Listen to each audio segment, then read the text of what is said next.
Welcome to Aftermath TV, everyone. This segment's kind of heavy, scary, but let's talk about it. Shad Gaspard has gone missing. Him and his son were swimming in California and were sucked in by a riptide. His son, his 10-year-old son, was saved, but Shad's still missing. And to me, this is like one of the most terrifying things that can happen. What do you guys think, and what have you heard?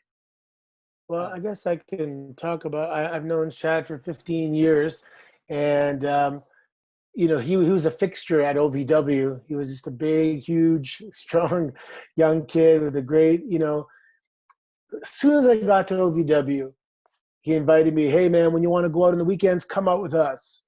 And, when the whole Cornette nonsense happened with me years ago, he was the guy that came up to me and said, hey man, that was wrong. I got your back. And he's that guy. He had success. He made it to the highest level in the sports entertainment business. He was a successful actor and writer post WWE. And you'll see a lot of the posts that you're going to see, whether it's Instagram or Twitter or anything. Everyone has pictures with him. He's smiling in every picture. That just really sums up. He's the only kind of guy that he would intimidate you by saying, hey, if you need anything, you better call me. Like, you know what I mean? He intimidate you to call on him for help. And he's just a huge heart, huge guy. Now, the one thing is he's known as a super dad. He has numerous pictures of him training his 10-year-old son, flexing together, son and dad with their shirts off. And it really, for a guy, because, I'll tell you, Shad was a player and a cool guy in the club scene. He's just so tall and he's handsome and everything. You're attracted to him. But the way he got married and settled down into his family life, to see him mature like that, it was beautiful for everybody to see. And the way he really just loved being a dad. Like, he loved it. And that's the hardest part, that his son is going to now obviously miss him forever. But he had a great life. And most people are not going to get, I don't want to say a good death. Most of us are going to be forgetting who you are, pooping your pants, and you're 90 years old, like scared, sick. But he went out like a hero. And that's a luxury to end this life that you have on earth in that fashion. And I'll take a little comfort in that he's going to be a hero. Yeah, this is a tough one for those who know him because, like Anthony said, here's a young man that I got to know early in his career, first coming up to the roster, and automatically you saw a big heart on this guy. But not only a big heart, you get young people who come into the industry and with a chip on their shoulder. His was a different kind of chip. His was the learning chip. He wanted to absorb. He wanted to learn from everybody, and people just gravitated to him. He had that aura about him, and it's just sad that it takes something as tragic as this for us to remember these good people, if that makes sense. Because yeah, it's a tough one. This is a tough one for a lot of people. Yeah, for the fans that loved Shad and his tag team partner JTG as Crime Time in WWE. They were two-time tag team champions in OVW and never won the tag team championships in the WWE. But for how much people love them, you would have never known they never won the championships. They were everybody's favorite. They were always entertaining, always great in the ring. I thought Shad had a huge upside. If they ever split that team, I thought Shad was going to the moon. He had the look of a superstar. He had the personality. It was magnetic, always smiling, just a monstrous man with like a nice big smile, and he was excellent in the ring for what he did with that tag team.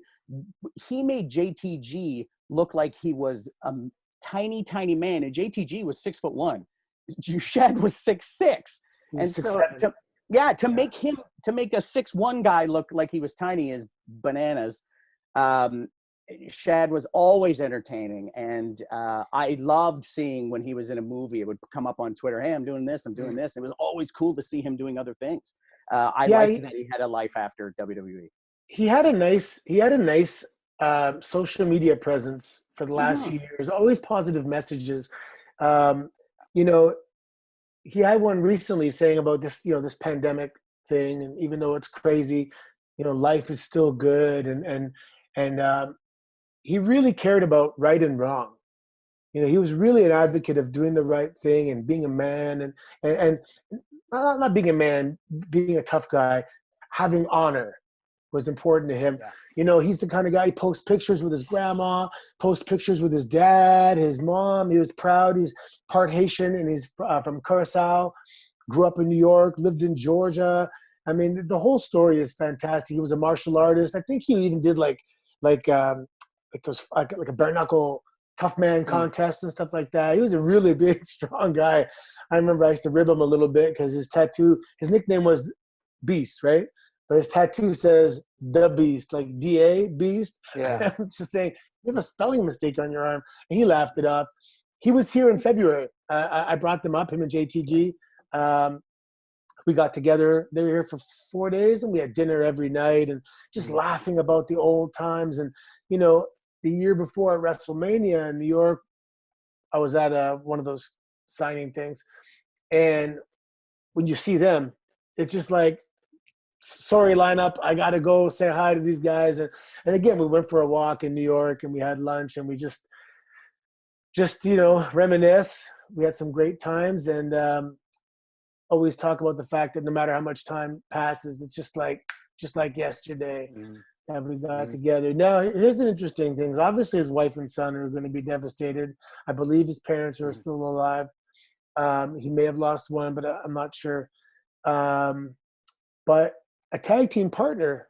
So when I called JTG to say, is this nightmare real? Sorry. JTG was with his wife, and that's family. He's family, and it was nice that he was there comforting his wife. So sorry. Yeah.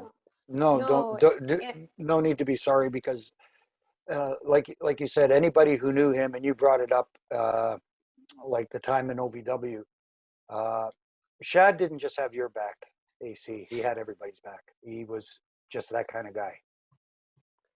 Oh, AC, listening to you talk, you can tell how close you guys were and how much he meant to you. So I think, the best way to end this conversation is prayers to anyone who had the privilege of meeting him, knowing him, working with him, being friends with him, of course, his family.